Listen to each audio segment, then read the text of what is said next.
the winter of 1924, I returned to England.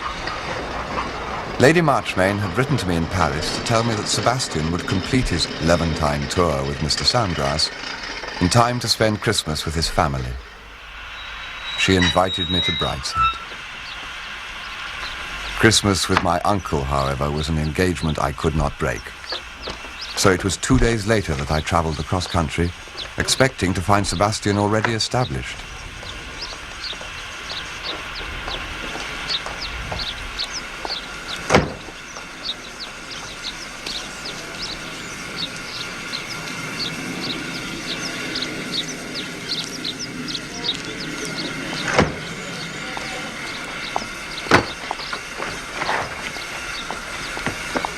Thank you. And those two over there, if you would be so kind. No, those two over there. Charles, Happy Christmas. Or should I say Happy New Year? Happy New Year, Mr. Sandgrass. Sebastian, what are you doing on the train? I thought you were going to be home for Christmas. There was a delay. It was the luggage. Mr. Atkinson at Cook's promised it would arrive by the 24th, but unfortunately... yes, thank you. How was Egypt? Yes, that's there. I'll tell you later. Happy New Year. This one is when we reached the top of the pass. We heard the galloping horses behind, and 2 soldiers came to the head of the caravan and turned us back. There they are on the right. They reached us only just in time. There was a band not a mile ahead. A band? Goodness, a jazz band? Dear Lady Julia, no. I suppose the sort of folk music you get in those parts is very monotonous. Dear Lady Marchmain, a band of brigands. The mountains are full of them. Stragglers from Kemal's army, Greeks who got cut off in the retreat. Very desperate fellows, I assure you. Do pinch me. So you never got to wherever it was? Weren't you terribly disappointed, Sebastian? Me? Me? Oh, I don't think I was there that day. Was that Sammy? That was the day you were ill. Yes, that was the day that I was ill. So I shouldn't have got to wherever it was. Should I, Sammy?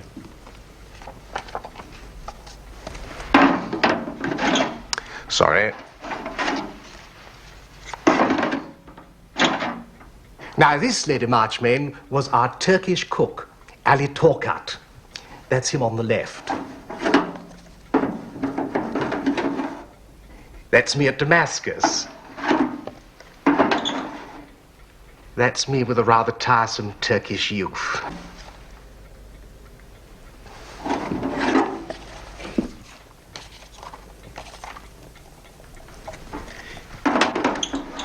This is a group taken near Jericho, I think. No, Jerusalem.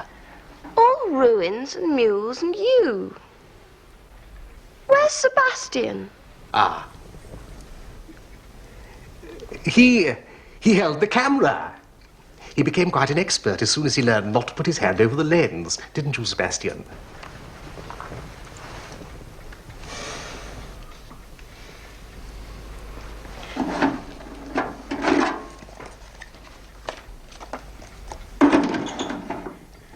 This is us, taken by a street photographer in Beirut. There's Sebastian. Goodness, isn't that Anthony Blanche? Yes, we saw quite a lot of him. Met him by chance at Constantinople. A delightful companion. I can't think how I miss knowing him. Here we are again at Crac des Chevaliers. There's Anthony again. Yes, he came with us all the way to Beirut. Well, that's it, I'm afraid.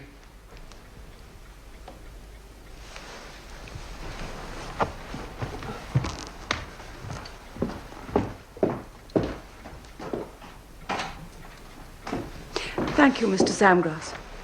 Must have been a wonderful tour for you both. May I have a word with you, Bridie? Of course, Mother.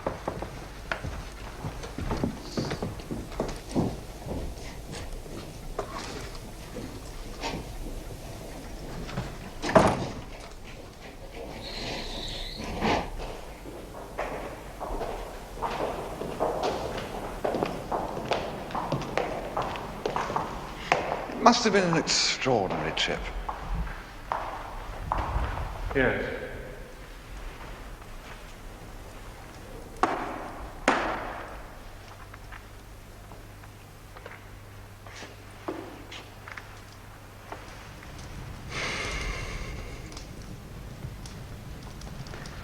Did he ride a camel?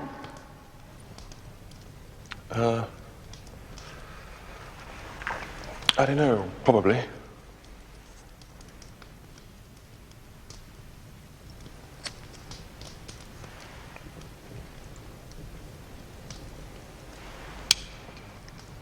Will you tell me about Paris, Charles? Well, it's not very exciting in comparison. It's going very well. When are you going to come and stay, Sebastian? You'll like it. I suppose they all think you're wonderful over there. Well, it's amazing, but I don't seem to have put a foot wrong. Teachers are very good. Not sure about the students. They never go near the Louvre. Half of them are only interested in making a popular splash like Picabia. And the other half just want to do advertisements for Vogue and decorate nightclubs. Charles? Modern art is all bosh, isn't it? Great bosh, Cordelia. Oh, I am glad. Cordelia, why don't you run away and leave us in peace? Aren't you at all pleased to be home? Yes, of course I'm pleased. Well, you might show it. I've been looking forward to it so much.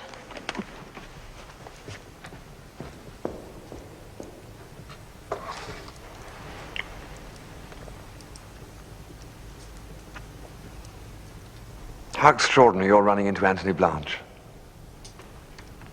Yes, wasn't it? Dear old Antoine. Quite like old times. Excuse me, my lord.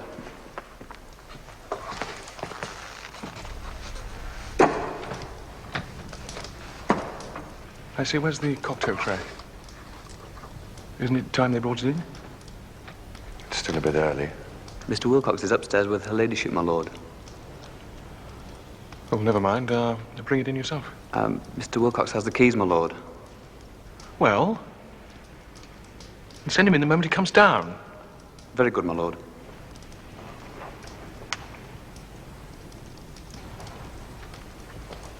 Yes. Extraordinary meeting Anthony like that.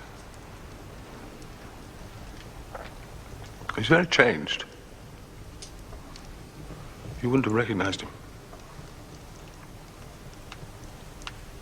He'd grown a great beard in Istanbul.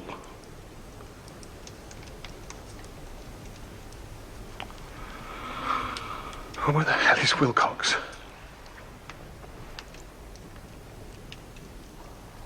Very unbecoming, and I made him shave it off.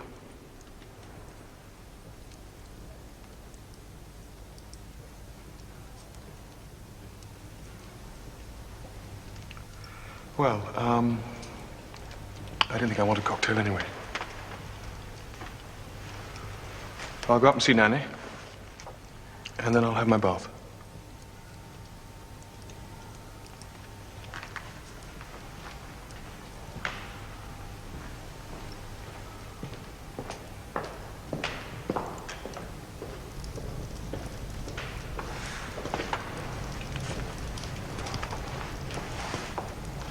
Ah, Charles, can you give me a moment? There's something I've got to explain. Of course. Mother's given orders that no drinks are to be left in any of the rooms. You'll understand why. If you want anything, ring and ask Wilcox. Only best wait until you're on your own. I'm sorry, but there it is. Is that really necessary? I gather very necessary. You may or may not have heard. Sebastian had another outbreak when he got back to England. He was lost over Christmas. Mr. Samgrass only found him yesterday evening. I guess something of the sort must have happened. But you sure this is the best way of dealing with it? It's my mother's way. Oh, do have a drink yourself if you want. Now he's gone upstairs. It would choke me.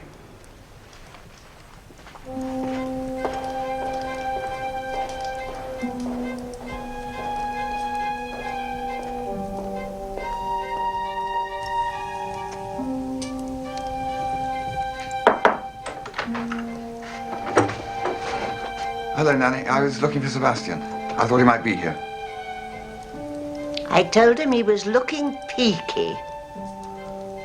All that foreign food, I don't suppose it agreed with him. He looked as though he'd been having some late nights too, by the look of his eyes. Dancing, I suppose. And his shirt wanted darning.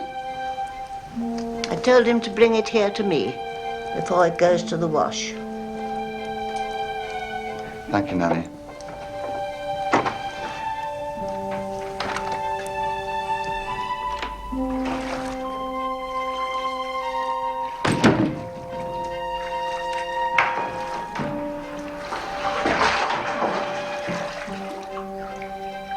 Oh, it's you. You gave me a fright. So you got a drink? You know what you mean? Oh, come on. You don't have to pretend with me. You might offer me one. Just a little something I had in my flask. It's empty now. What's going on? Nothing. A lot. I'll tell you sometime. Well, I better go and get changed.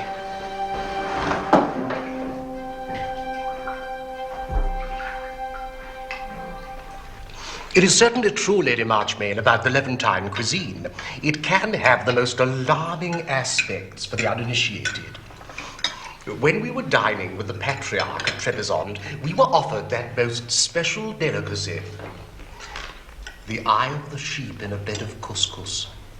How very disgusting. Indeed, I was struggling to find my demotic Greek for I like sheep's eye, but sheep's eye doesn't like me. You seem to have borne your hardships very well, Mr. Samgrass. Yeah. Who's hunting tomorrow? I am. I'm taking that horse of yours, Julia, if you don't mind, just to show him to the hounds. That's all right. I think Rex is arriving sometime tomorrow.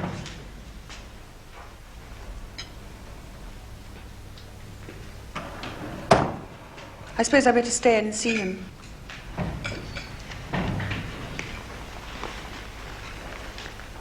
Sorry. A bit late.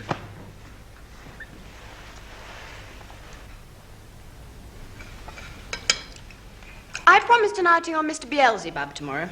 Really, Cordelia, what an unfortunate name for a pony. You don't get the point, Mummy. Sister Bridget said that if you can ride the devil, you can ride anything.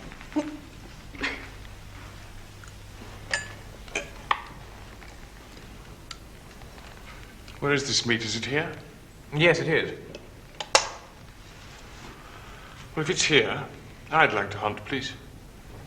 That's do something for me. Of course. Be delighted. I would have asked you, Sebastian, but you always used to complain of being made to go out. Well, tomorrow I'd like to.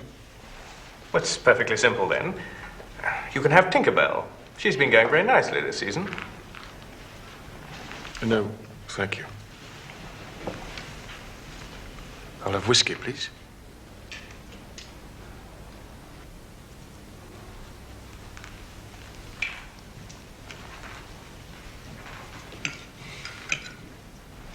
I'm so glad you're going out tomorrow, Sebastian.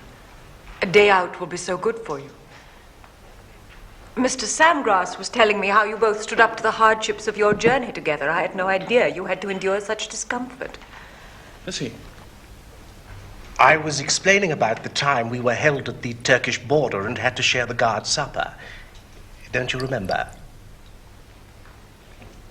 Oh, yes, of course. The guard's supper.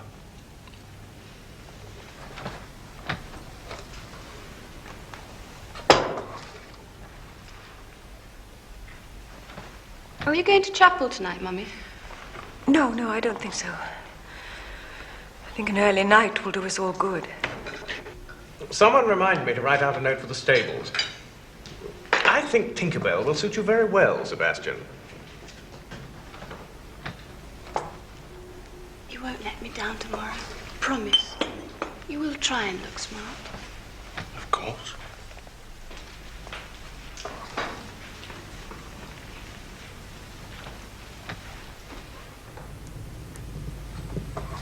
I rather wish I was coming out with you tomorrow. You wouldn't see much sport.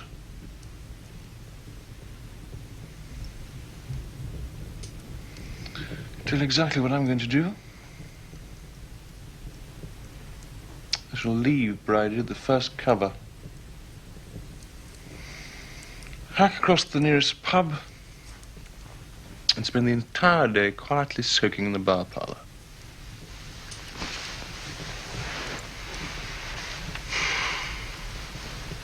They treat me like a dipsomaniac, and bloody well have a dipsomaniac. I hate hunting anyway. Well, I can't stop you. You can, as a matter of fact. By not giving me any money. They stopped my banking account, you know, in the summer. It's been one of my chief difficulties. Pawned my watch and cigarette case to ensure a happy Christmas. So I shall have to come to you tomorrow for my day's expenses. I won't. You know perfectly well I can't. Won't you, Charles?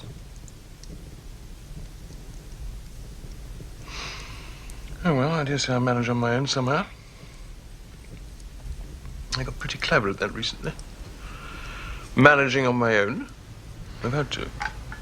Sebastian, what have you and Mr. Samgrass been up to? He told you at dinner. Ruins and guides and mules. That's what Sammy's been up to. And you? I suppose I may as well tell you. Since he unfortunately seems to have been very indiscreet about my happy Christmas, I gave Sammy the slip.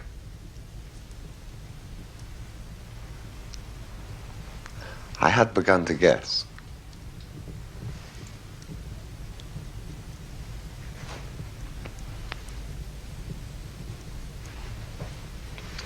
I got lucky at cards in Constantinople.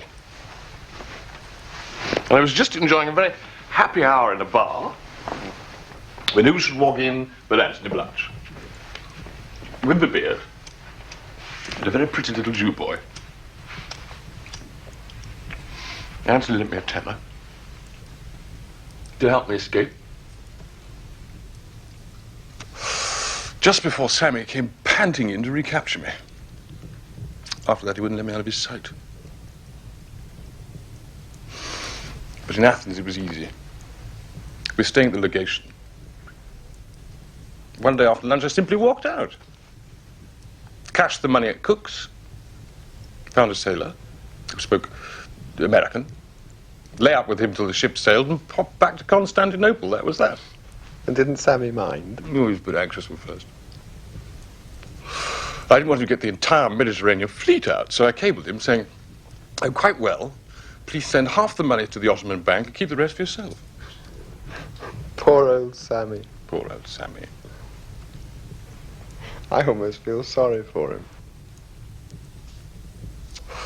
In the end, I think he quite enjoyed himself.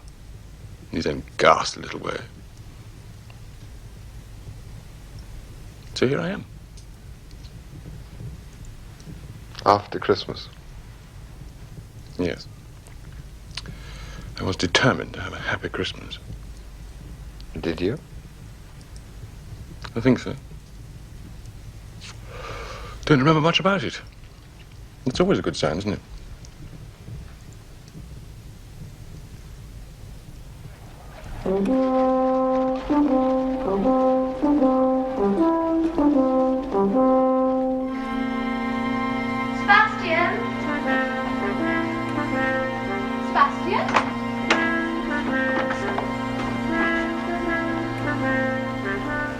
go dressed like that. Do go and change. You look so lovely in your hunting clothes.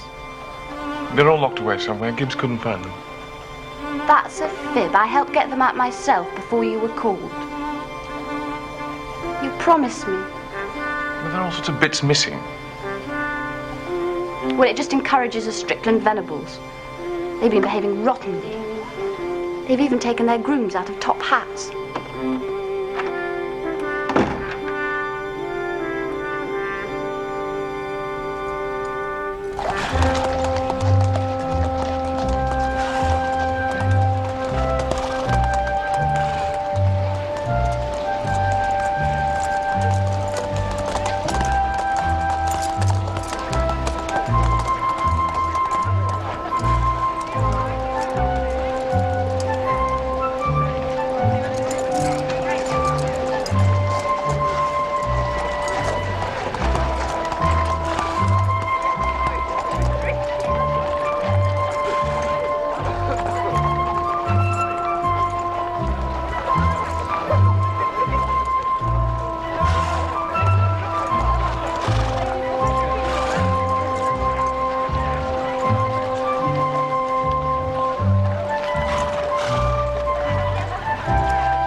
You see, they won't even trust me that far. It's they who are mad, not me. Morning. Now you can't refuse me money.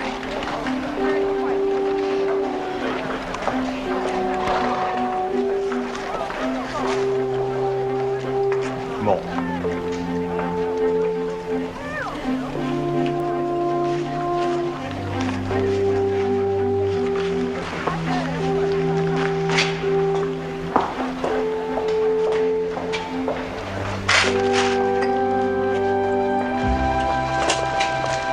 Sebastian, lunch.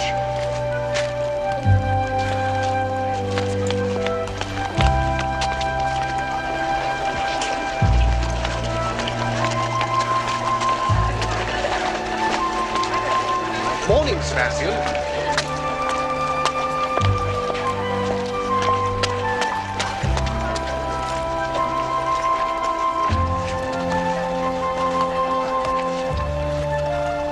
So Sebastian is in pursuit of the fox, and our little problem is shelved for an hour or two.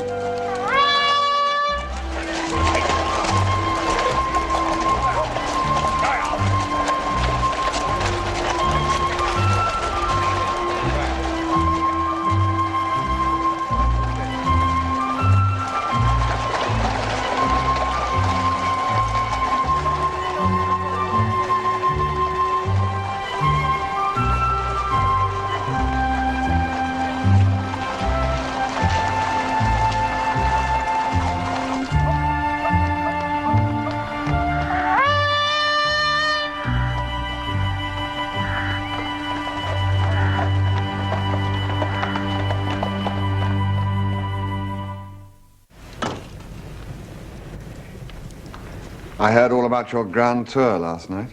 Ah, I rather supposed you might have. I did not harrow our hostess with all that. After all, it turned out far better than anyone had any right to expect. I did feel, however, that some explanation was due to her for Sebastian's Christmas festivities. You may have observed last night that there were certain precautions. I did. You thought them excessive? I am with you, particularly as they tend to compromise the comfort of our own little visit. I have seen Lady Marchmain this morning. You must not suppose I am just out of bed. I have had a little talk upstairs with our hostess. I think we may hope for some relaxation tonight. Yesterday was not an evening that any of us would wish to have repeated. I'm not sure that tonight is quite the time to start the relaxation. Sebastian can come to no mischief today. For one thing, he has no money. I happen to know. I saw to it. I even have his watch and cigarette case upstairs. He will be quite harmless. As long as no one is so wicked as to give him any.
Don't you get bored with the subject? Why must everyone make such a thing about it? Because we're fond of him.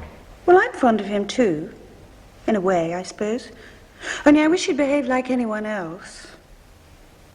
I grew up with one family skeleton, you know, Papa.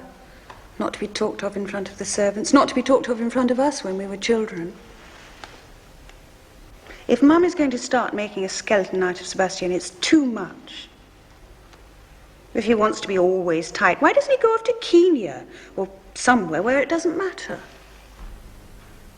Why does it matter less being unhappy in Kenya than anywhere else?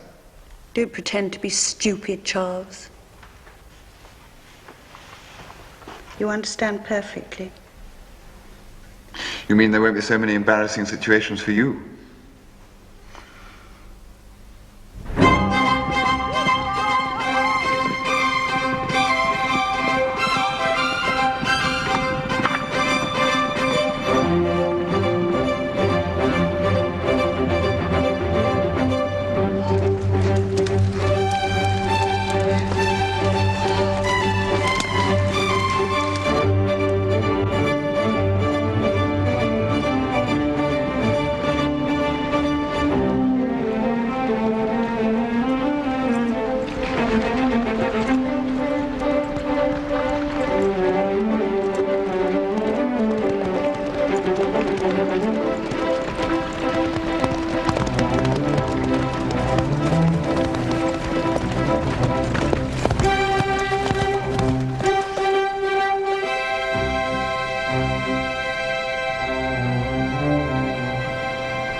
When do you go to Paris, Charles?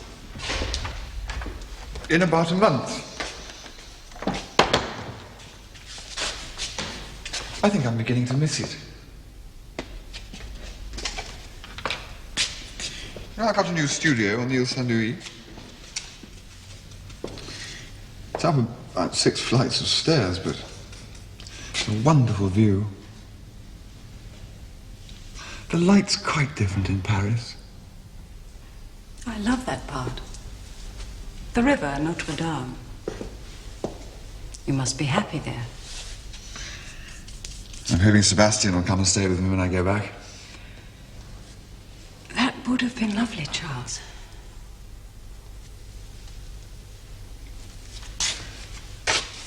I hope you'll be coming to stay with me in London. You know that's impossible. London is the worst place. Even Mr. Samgrass couldn't find him there. We have no secrets in this house. He was lost, you know, all through Christmas. Mr. Samgrass only found him because he couldn't pay the bill where he was, so they had to telephone our house. It's too horrible. No, London is impossible. He can't behave himself here with us. We shall have to keep him healthy and happy here for a while, and then send him abroad again with Mr. Samgrass. You see, I've been through all this before.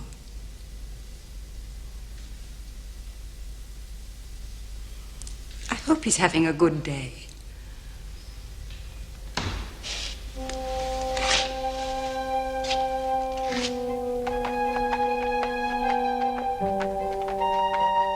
The retort was there, unspoken, well understood by both of us.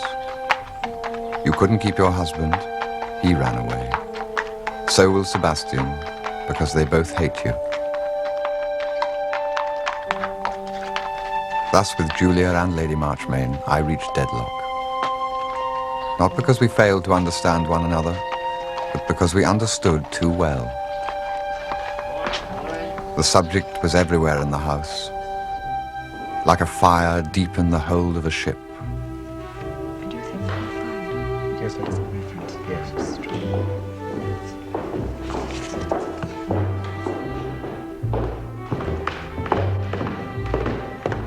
Mummy, do look at Rex's Christmas present.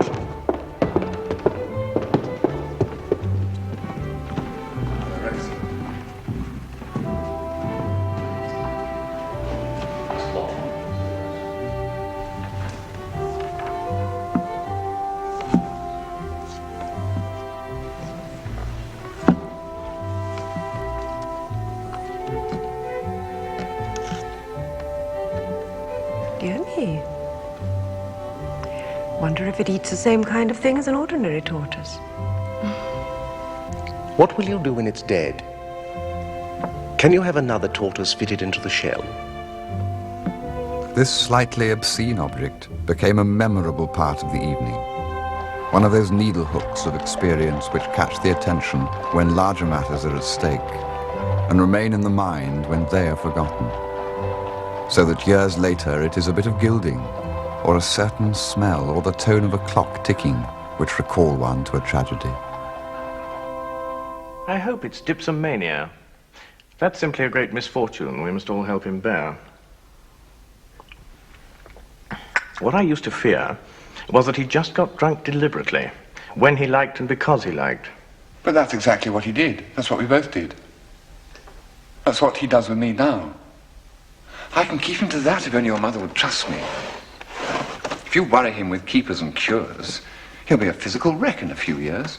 There's nothing wrong in being a physical wreck, you know. There's no moral obligation to become master of foxhounds, or postmaster general, or to live to walk 10 miles at 80. Wrong. Moral obligation. Now you're back on religion. I never left it. Do you know, Bridie, if ever I thought about becoming a Catholic, I'd only have to talk to you for 5 minutes to be cured. You managed to reduce what seemed quite sensible proposition to stark nonsense. It's odd you should say that. I've heard it before from other people. It's one of the reasons why I don't think I should have made a good priest. It's something in the way my mind works, I suppose.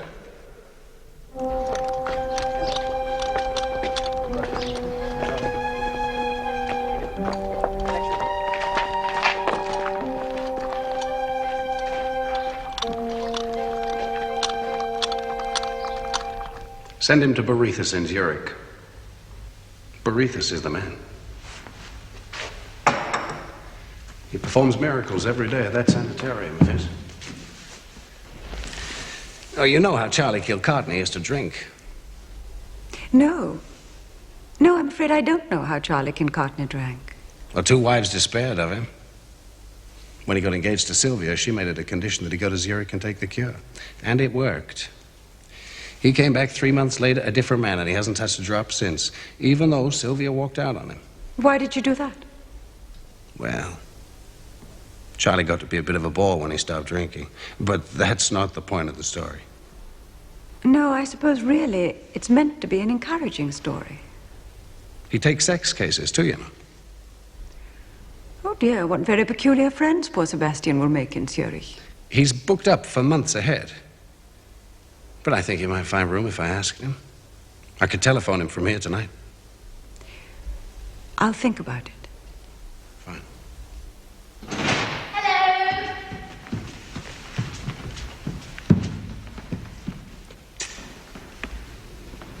Hello, Rex. I could even. Oh, Julia, what's that? How beastly. It's my Christmas present from Rex. Oh, I'm sorry. I'm always putting my foot in it. But how cruel. It must hurt frightfully. They can't feel. How do you know? I bet they can. I've already had one tea at Mrs. Barney's, but I'm still hungry. It was a spiffing day. You should have seen Jean Stickland Venables when she fell off in the mud. Where's Sebastian? He's in disgrace. Coming out in that beastly rat-catcher's coat and that mean little tie like something from Captain Morven's Rising Academy. I just didn't recognize him in the meet. And I hope nobody else did. Why isn't he back yet? I expect he got lost.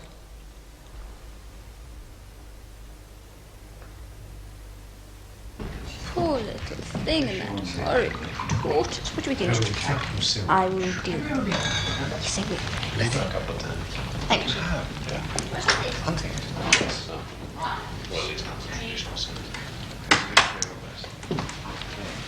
Did I hear Lord Sebastian come back, Wilcox? Yes, my lady, he's just arrived.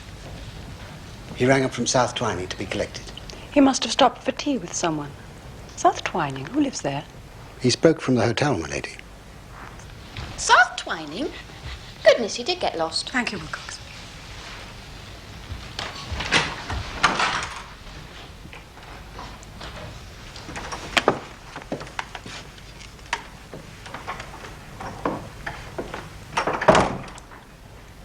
Dear boy, how nice to see you looking so well again. Your day in the open has done you good. The drinks are on the table. Do help yourself. Thank you. I will. There was nothing unusual in her speech but the fact of her saying it. 6 months ago, it would not have been said.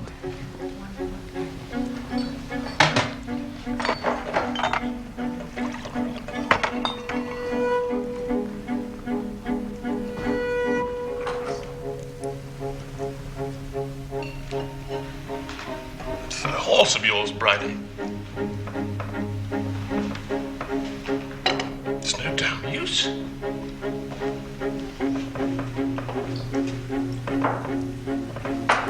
Couldn't get it over a molehill.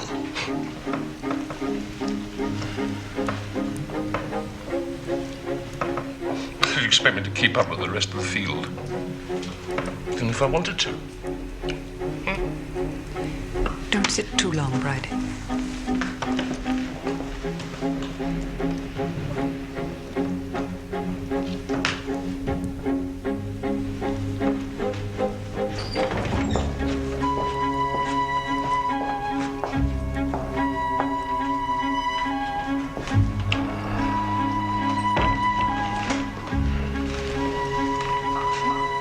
Shall I serve the port, my lord? Yes, thank you.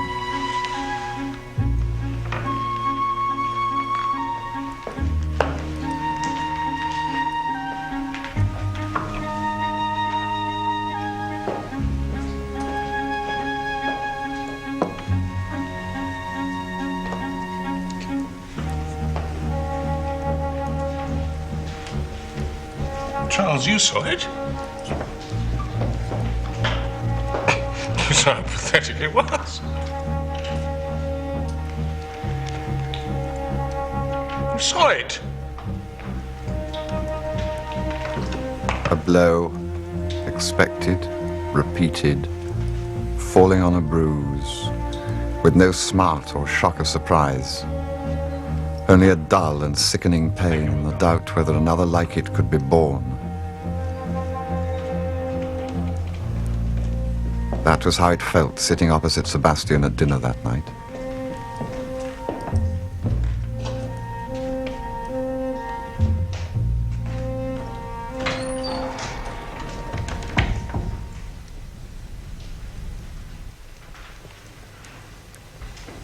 You'd best go to bed, Sebastian.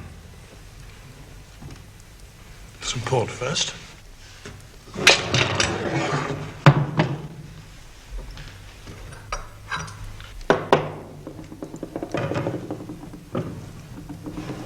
Have some port if you want it, but don't come into the drawing room.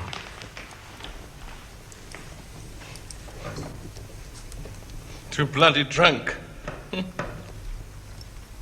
Like olden times.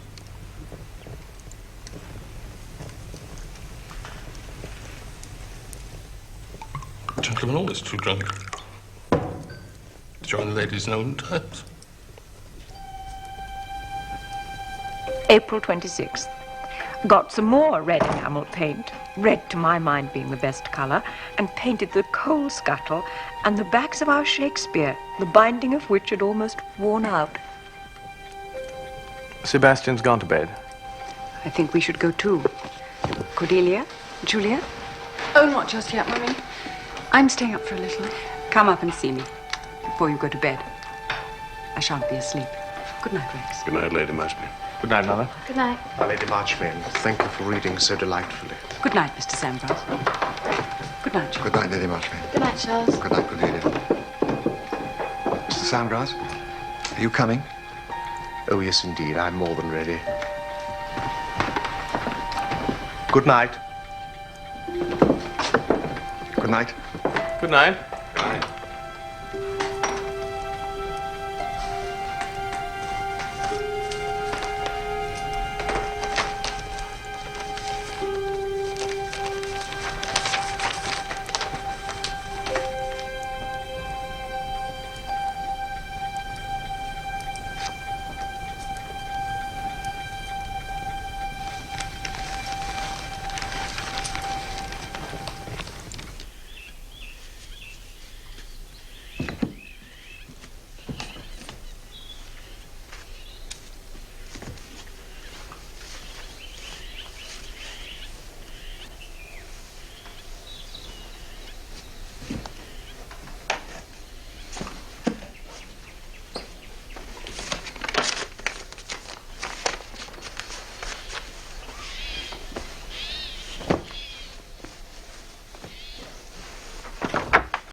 You're packed, Charles. What's happening? I'm going.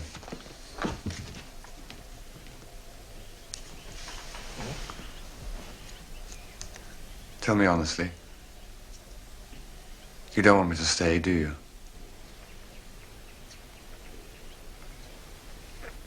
No, Charles.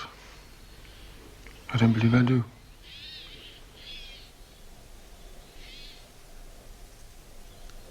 I'm no help, am I?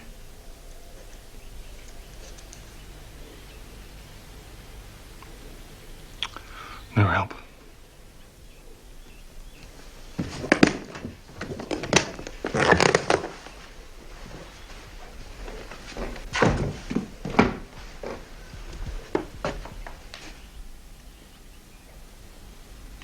I'd better go and say goodbye to your mother.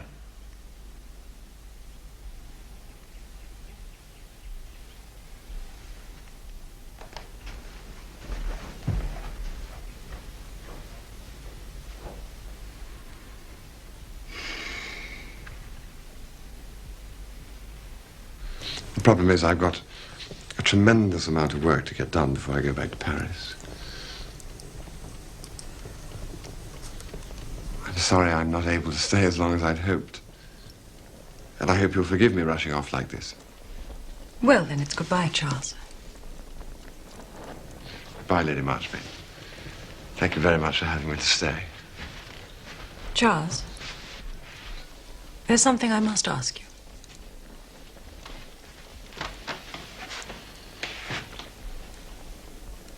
Did you give Sebastian money yesterday? Yes. Knowing how he was likely to spend it? Yes.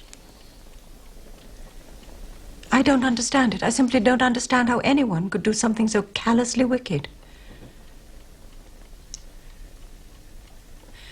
I'm not going to reproach you. God knows it's not for me to reproach anyone. Any failure in my children is my failure. But I don't understand it. I don't understand how you could have been so nice in so many ways and then do something so wantonly cruel. I don't understand how we all liked you so much. Did you hate us all the time? I don't understand how we deserved it.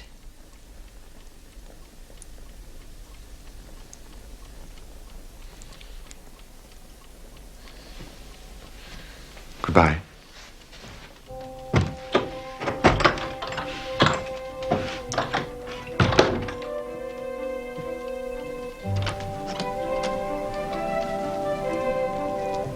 I remained unmoved.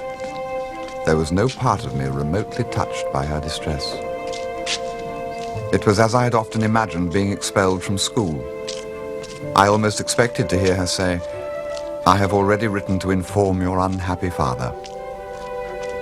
But as I drove away, I felt that I was leaving part of myself behind, and that wherever I went afterwards, I should feel the lack of it and search for it hopelessly, as ghosts are said to do.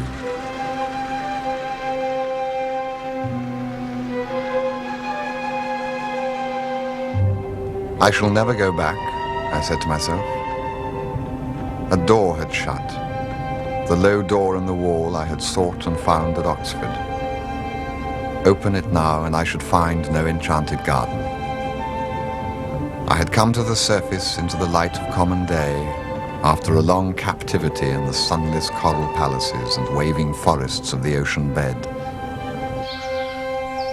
I have left behind illusion, I said to myself.